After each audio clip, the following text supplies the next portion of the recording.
Hi everyone, I'm so glad you guys decided to join in for the show, msrelle's Tips and Tricks.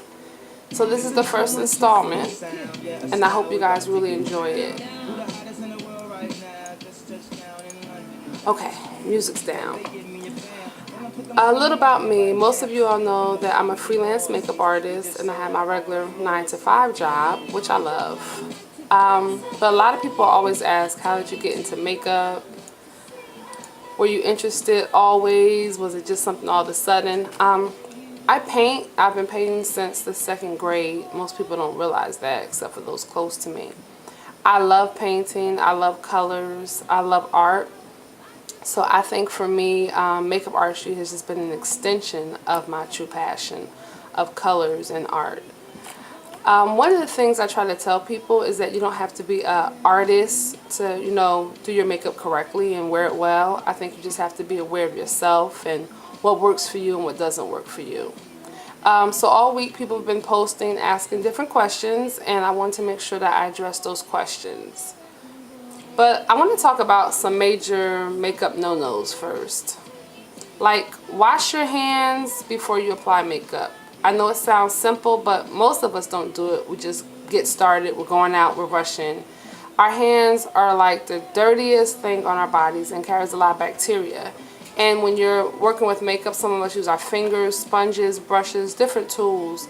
It's really important to have sanitation to make sure we clean up everything. So as simple as it sounds, it's a factor.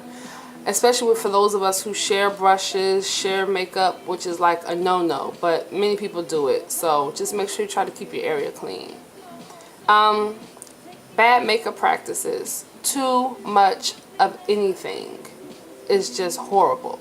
So try to make everything balanced, be really mindful of everything that you're putting on. Sometimes less is more. So, double check. Ask someone, is this too heavy?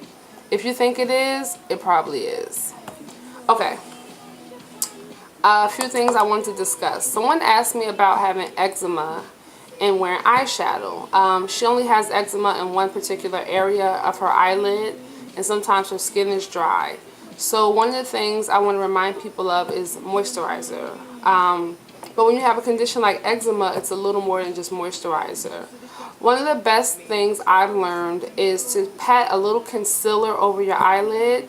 That gives your eyelid a good base. And as I instructed her, she should lean towards frosty eyeshadows that tend to have a texture. So that if you do have any skin issues or any discoloration, it's not so easy to pick up on when you use frosty colors because of the texture. And less is more. Don't try to overdo it to cover up, any flaws you might have in your skin. Myself, my birthmark is on my face. I don't know if you guys can see it, but it's actually on my cheek. So today, I didn't wear any makeup just so I can do this video raw so you guys can see how I look with no makeup on. Another question I get a lot is runny eyes, wearing mascara, having an allergy season. One of the biggest things I try to tell people is use hypoallergenic mascara. Almay makes a really good brand. Neutrogena makes a really good brand. And if you keep noticing that you're having a problem, definitely ask your doctor, because if you have an allergy problem, mascara at certain times of the year just may not work for you. I have really bad allergies April through May, so I try to steer away from messing with my eyes. I don't really wear lashes that much or anything that really frustrate that area. So if you have a consistent problem, definitely see an optometrist, because you might have a stigma or something else going on. You don't want to make it any worse. Another question was, for those of you who don't wear makeup, where to begin? Okay, I think essentially every woman should have 3 to 5 main things in their makeup bag. For those who don't wear makeup that often or never wear makeup, I say the main 3 basics, especially if you're not wearing foundation, is mascara, lip gloss, and blush. Mascara definitely for your eyelashes, because it always just enhances the eye area, especially if you don't wear eyeshadow, which is fine. Lip gloss, just to put it simple, chapped, dry lips are just distracting and a woman's no-no.